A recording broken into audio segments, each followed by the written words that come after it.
and welcome to the 29th day of Lent. Today our topic is going to be patience.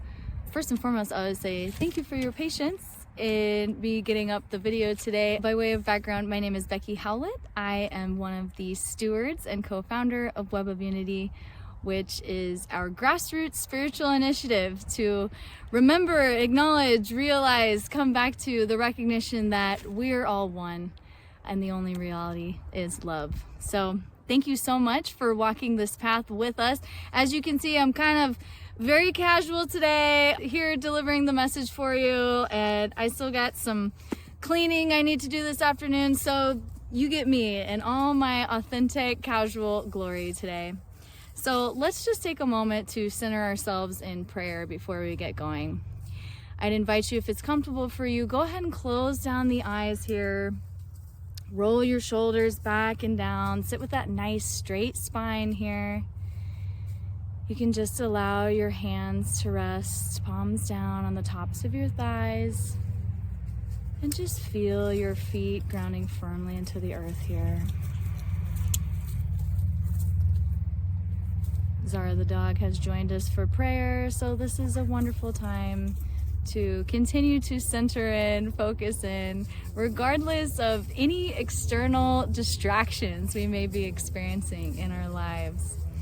And just taking a moment to come back to center, to that innate divine light within, our Christ consciousness within. And just sit with that for a moment.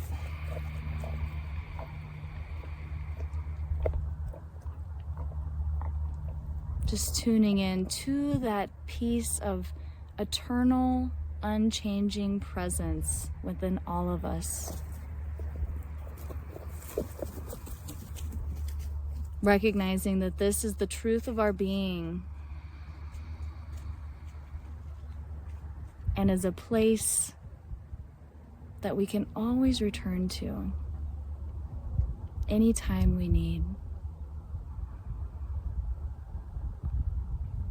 We just say thank you.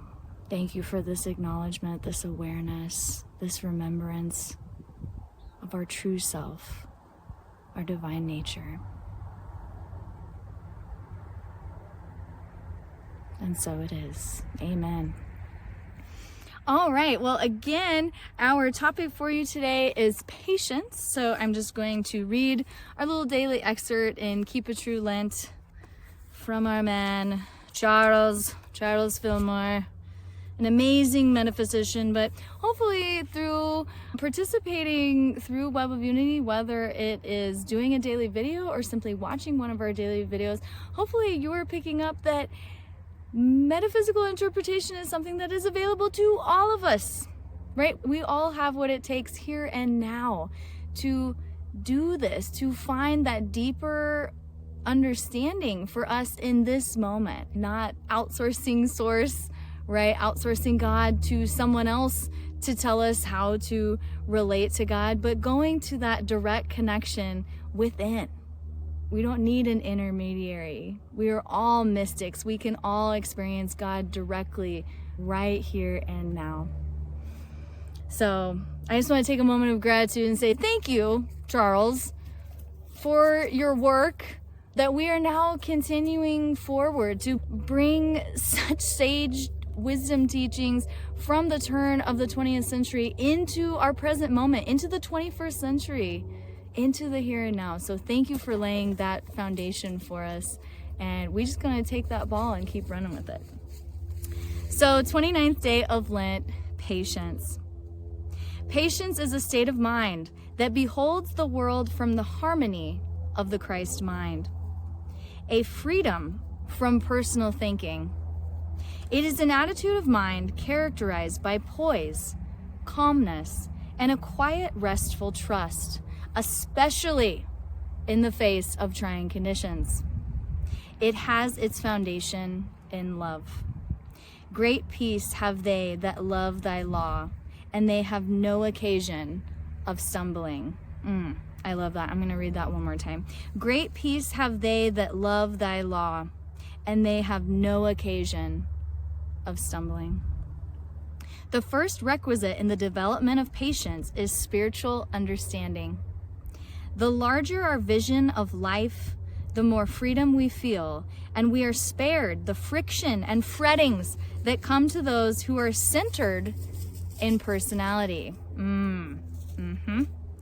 Whether one is patient or not depends on his view of life. If he is selfish and self-centered and lives in a material world bound by his own interests, he lacks the qualities that go to make up patience. We may take the gift of patience and make use of it. We may receive it by faith and then work it out in every department of our being by daily practice of truth. Patience gives self-control. We unfold the capacity to direct our behavior in right ways, a result of spirituality. I realize that I am feeding my consciousness on divine patience. When my thoughts are in harmony with divine law, they develop my body into God's beautiful, indestructible temple. Let us run with patience the race that is set before us, looking unto Jesus, the author, the perfecter of our faith. I affirm, the serene, calm, trustful spirit now accomplishes all the desires of my heart. I rest in peace. Such a wonderful reading per usual. It just amazes me how doing these daily readings, I see the direct applicability to my life in the here and now. And indeed, that is really an underpinning of metaphysical or practical Christianity. It's all about how can we take these teachings, these spiritual tools and practices, and apply them in a pragmatic way to our everyday life. It just astounds me, honestly, that I was just having conversations this morning with my partner, with a client and close friend of mine about these exact same things. So a friend of mine, we've been helping her just get to that point of living her best life. For a long time, she thought that she was really limited in a lot of ways and that she couldn't do these things that she really wanted to do. And these were all false, limiting, self-perpetuating negative beliefs, stories that she was telling her consciousness. And just to let you in on a little secret, your brain, your mind, it will believe the stories you tell it. Even if those stories aren't true, it'll still believe what you tell it. And so it's been a deep work with her to simply empower her, for her to see herself as I see her, how her friends see her, which is this beautiful, radiant light, and can do literally anything she puts her mind to, which is all of us. But I love what it said about when we are focusing on the human, the ego personality, that's where all the fretting, the worrying comes in, as opposed to centering ourselves in that eternal presence, our Christ consciousness, our divine nature, and living from that place. Because especially when so many of us, we fret about money, right? That's one of the number one stressors in our life, in our system. And yet to recognize, well, if we truly were centered in the understanding, the awareness, the knowing that we are that, we are God, we are creator, we are the unified field, we are the universe, and that is ever present, all knowing, all powerful. Well, why would we be worrying about how we're going to pay the electric bill? We have all potentiality. We are all potentiality. That is what is available to us if we so choose to claim our divine inheritance, to claim our divine birthright, and to keep bringing ourselves back to that center point. Just like the reading said, regardless of the external appearances. And especially to relate it back to the overarching topic today, which is patience, which is to really remind ourselves in those moments when the external isn't matching what we're affirming for ourselves, right? Because we create from the inside out.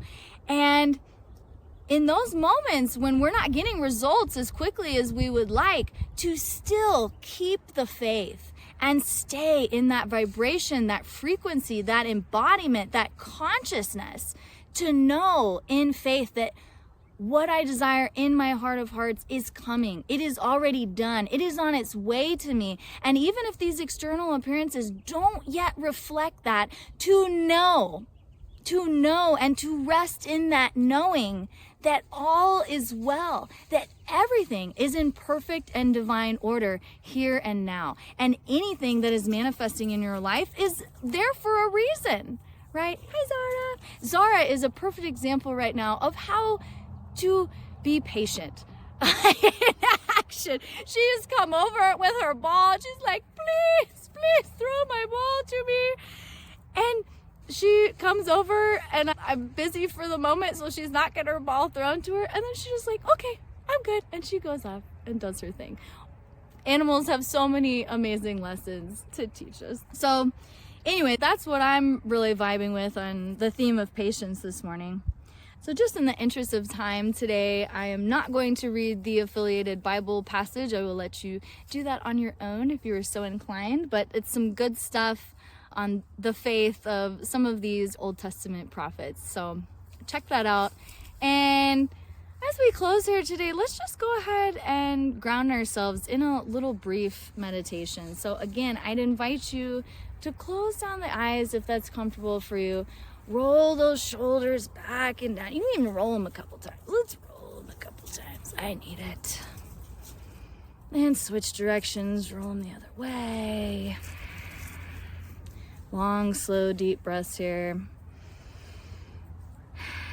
Let's even do a couple neck rolls. I'm feeling inspired to do some body work. So go ahead and exhale out and just allow your chin to drop to your chest here. And then going to the left, we're just going to slowly roll around. And as we look up, inhaling in. As we get to the other side, exhaling out.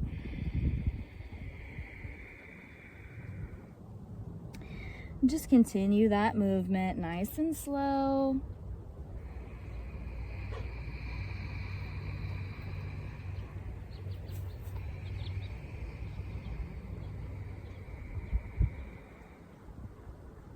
Let's do one more this direction.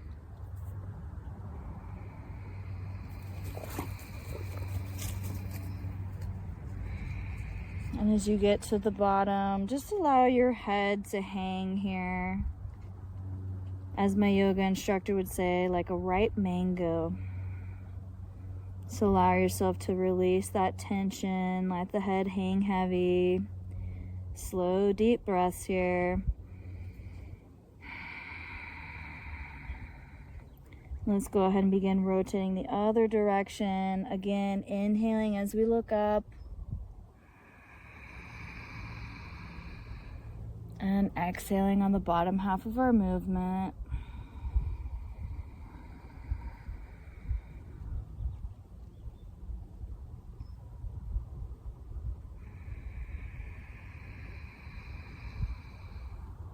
You might even allow a gentle smile to creep in, lifting the corners of your mouth here. At the very top of the movement, when you've got your face to the sun, go ahead and pause here. Take a deep inhale in. Make it your biggest breath of the day so far. And sigh it out, release. Allow your shoulders to drop down. You can bring your head back into alignment here. And before we open our eyes, just go ahead and take a moment of gratitude and thankfulness, just calling to mind anything in your life that you are grateful for.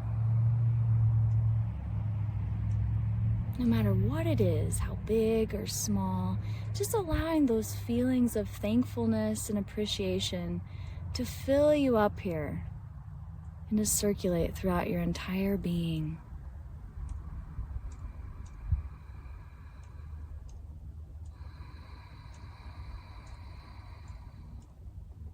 And again, you can lift the corners of your mouth into a gentle smile.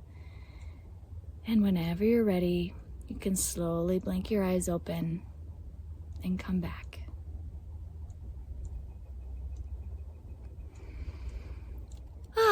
Well, again, thank you for joining us on this 29th day of Lent together for our topic of patience. And I will just leave us with this very wise statement that a friend of mine told me, which was, the reward and the gift of patience is more patience. So wishing you many opportunities to cultivate, to learn, to practice patience, which leads to further spiritual understanding, which leads us back to that eternal, everlasting sense of peace within our being. Thank you so much for being with us today. Many blessings.